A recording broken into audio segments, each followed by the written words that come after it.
تو جو ہمارا زندگی کا مقصد ہے یہ بات بالکل کلیئر کٹ کر لیں. ذہن میں جتنے بھی اس حوالے سے کوئی شک و شبہات ہیں وہ دور کر کے اس بات کو بٹھا لیں کہ بھئی زندگی کا جو مقصد ہے وہ اللہ کی پہچان کے علاوہ کچھ نہیں.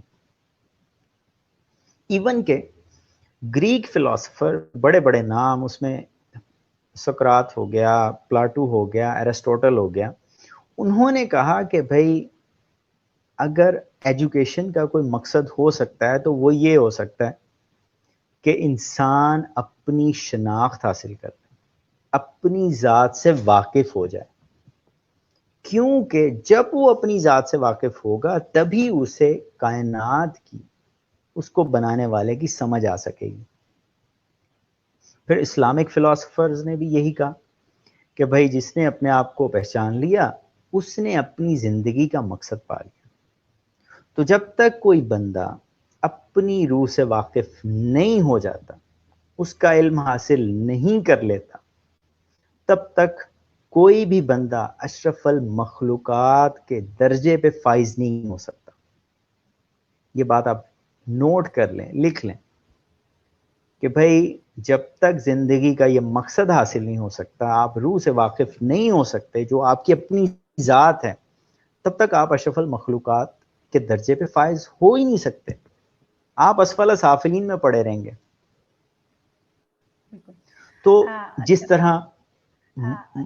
جس طرح مادی دنیا میں ہمیں فزکس کے ٹیچر کی ضرورت ہوتی ہے، کیمسٹری کے ٹیچر کی ضرورت ہوتی ہے، آپ اس کو ڈینائی نہیں کر سکتے کہ بھئی روح کا علم کوئی سیکھ نہیں سکتا. ایسی بات نہیں ہے کہ جس طرح ایک مادی سسٹم میں آپ میٹرک کرتے ہیں، بی اے کرتے ہیں، بی ایس سی کرتے ہیں، فزکس پڑھتے ہیں، کیمسٹری پڑھتے ہیں، ہر شعبہ جات میں استاد کی ضرورت ہوتی ہے جو اس کا واقف بندہ ہوتا ہے، جو سائنٹسٹ ہوتا ہے اس چیز کا، اس نے اس پہ پوری ریسرچ کی ہوتی ہے. اسی طرح کچھ بندے ایسے بھی ہوتے ہیں، کچھ ٹیچرز، کچھ استاد، کچھ ماسٹر، کچھ گرو ایسے بھی ہوتے ہیں جو روح سے واقف ہوتے ہیں.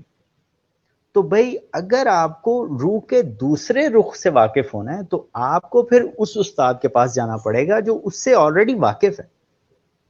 اب میرے جیسا بندہ جس کو پتہ ہی نہ ہو کہ بھائی ہم خواب کی جو تعبیر ہے وہ کیا ہوتی ہے، تو میں آپ کو کیا بتاؤں گا؟ میں کہوں گا اچھا بھائی خواب تو خواب ہی ہوتے ہیں جو آپ دن میں کام کر رہے ہیں، کیونکہ میرے پاس کوئی جواب نہیں، میرے پاس اس کا علم نہیں ہے. آپ مجھے مارکیٹنگ کا پوچھیں گے، میں کہوں گا بھائی میرے پاس وہ اس کا علم نہیں. تو جو بندہ جس علم کا اس نے مہارت حاصل کی، آپ اسی کے پاس جائیں گے نا اس چیز کا علم لینے. تو جتنے بھی آپ کہہ لیں علماء باطن ہیں، اولیاء کرام ہیں، دوسرے ہیں جو دین کی خدمات سر انجام دیتے ہیں، ہمیں ان سے رابطہ کرنا پڑے گا جو خود واقف ہیں. یہ نہ ہو کہ بھائی نا واقف بندہ، آج کل تو جعلی بہت ہیں، تو یہ نہ ہو کہ بھائی اصل بندہ ملے ہی نہ اور آپ وہی خواب کے خواب کی دنیا میں رہ جائیں. اچھا بھائی وہ خواب میں آپ نے اپنے آپ کو مرا ہوا دیکھ لیا تو آپ کی زندگی بڑھ گئی، شادی ہو گئی تو بھائی مرنے والے ہو. سو یہ کیا متس بنائی ہوئی ہیں انہوں نے، اور مرنے کا ہمارے پاس تو کوئی کنسیپٹ ہی کلیئر نہیں.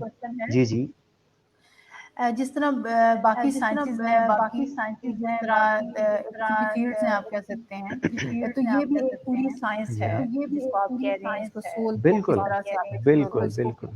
تو جس طرح جو مغرب ہے اور جو ملکوں میں ہمیشہ ہر چیز میں ریسرچ ہمیں زیادہ نظر آتی ہے، آپ کو کیا لگتا ہے کہ اس فیلڈ آف لائف میں بھی ان کی ریسرچ زیادہ ہے؟ ہم سے تو زیادہ ہی ہے، مسلمانوں سے تو زیادہ ہی ہے، کیونکہ جب وہ میڈیٹیشن کرتے ہیں، جب وہ کوئی بھی کام کرتے ہیں تو ان کی جو ریسرچ ہوتی ہے، جو یکسوئی ہوتی ہے، جو توجہ ہوتی ہے، جو کنسنٹریشن ہوتی ہے، وہ ہم سے کہیں اوپر کے لیول کی ہوتی ہے. اس کی ایک وجہ ہے، اس کی وجہ یہ ہے کہ ہم تو اپنے بیوی بچوں میں پھنسے ہوئے ہیں، روزی روٹی کے چکر میں پھنسے ہوئے ہیں. ہمیں تو معاش کی فکر اتنی لگی ہوئی ہے کہ معاش ذہن سے نکلے گا تو بھئی ہم روح کے بارے میں کچھ سوچیں گے. تو وہاں یہ سسٹم کچھ اس سے مختلف ہے. تو جو دوسرے ہیں، یورپین ہیں یا ایک ہمارے رشیا کے بھائی تھے، وہ بتا رہے تھے کہ بھئی وہاں پہ میں نے میڈیٹیشن کا بتایا تو وہ لوگ بڑی اس کے انہماک کے ساتھ اس میں متوجہ ہوئے اور ان کی کنسنٹریشن بہت اچھی ہے، کیونکہ ان کے ذہن میں یہ معاش نہیں پھنسا ہوا، یہ دوسری چیزیں نہیں پھنسی ہوئی. سو سب سے پہلے ہمیں اپنا ذہن خالی کرنا ہوگا. ذہن خالی تبھی ہوگا جب ذہن میں اللہ ہوگا. بھائی جب ہمارا بھروسہ ہوگا کہ بھائی روزی روٹی کا مالک اللہ ہے، کیونکہ رزق اللہ عطا کرتا ہے، تو بھائی جب تک اللہ نہیں ذہن میں ہوگا تب تک آپ ذہن خالی نہیں کر سکتے. تو پہلی چیز تو یہ ہے کہ ہمیں اللہ کو اہمیت دینی ہوگی اگر ہمیں روح کا سراغ لگانا ہے. تو میں یہ اکثر بات کرتا ہوں، بلکہ مجھے جہاں بھی کوئی پلیٹ فارم ملتا ہے کہ بھئی آپ زندگی کا مقصد تو کلیئر کریں نا. آپ کو پتہ ہی نہیں کہ بھئی کیوں دنیا میں آئے. یہ متس بنی ہوئی ہیں بھئی، اچھا بڑے بڑے عالم دین اس پہ بس ایک چھوٹے چھوٹے واقعات سنا کے لوگوں کا خون گرما کے بس چلے جاتے ہیں.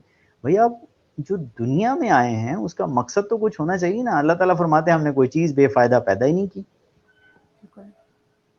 تو آپ آئے، کھائے پیے، بڑے ہو گئے، 60 سال کے ہو گئے، چلے گئے. 10 سال کے بھی جا رہے ہیں، 20 سال کے بھی جا رہے ہیں. تو دوسری چیز یہ ہے کہ یہ جو جسم ہم نے سمجھا ہوا ہے کہ بھئی یہ حقیقت ہے، یہی لائف ہے، یہ جسم بالکل حقیقت نہیں ہے. آپ 10 سال کی اپنی کوئی پکچر اٹھا کے دیکھ لیں، آپ مجھے دکھائیں یہاں پہ، میں تو پہچانوں گا ہی نہیں بھئی یہ سمیر ہے. تو میں اپنی تصویر دکھا کے کہتا ہوں بھئی کہ یہ بندے کا تو انتقال ہو چکا ہے. وہ بڑے دوست حیران ہوتے ہیں کہ یہ تو یار تمہاری ہے. تو میں نے کہا بھئی اس کا تو انتقال ہو گیا نا. تو انتقال جو ہے وہ منتقل ہونے کو کہتے ہیں ایک حالت سے دوسری حالت میں. آپ صبح سیلفی لیں اور آئے گی، رات کو لیں اور آئے گی، اگلے دن اور نئے نقش چینج ہو جاتے ہیں. آپ کہیں گے یار کل تو بڑا اچھا لگ رہا تھا، آج کیا ہو گیا. سو یہ باڈی تو اس طرح ہے کہ بار بار بدل رہی ہے. جو چیز بار بار بدل رہی ہے وہ حقیقت کس طرح ہو سکتی ہے. سو روح جو ہے وہی حقیقت ہے جو اس جسم کو بڑھا رہی ہے، گھٹا رہی ہے. تو ہمیں اس کے بارے میں سوچنا پڑے گا.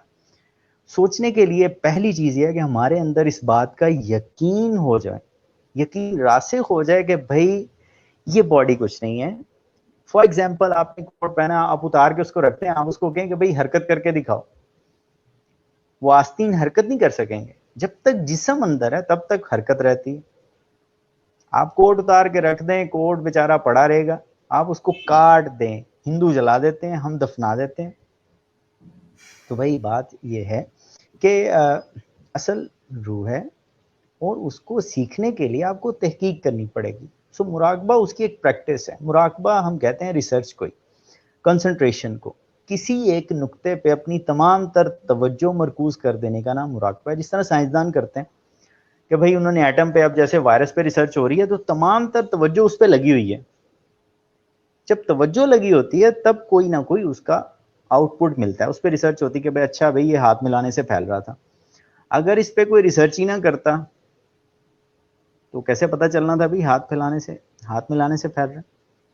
سو بات یہ ہے کہ ہم ریسرچ میں بہت ہی پیچھے ہیں اور مسلمانوں کے زوال کی وجہ بھی یہی ہے. دعائیں کر رہے ہیں کہ بھائی یہ ہو جائے ہمارے حق میں، یہ بہتر ہو جائے، اور اتنا ہی وہ الٹا ہوتا جا رہا ہے. بالکل ایسا ہے. دعا کی جاتی ہے، دعائیں بھی قبول نہیں ہوتی. دعا کی جاتی ہے، دعا کر رہے ہیں، دعا نہیں کر رہے نا. ہاں، عمل کے بغیر دعائیں بھی پھر ایسی ہیں جو وبا بن جاتی ہیں.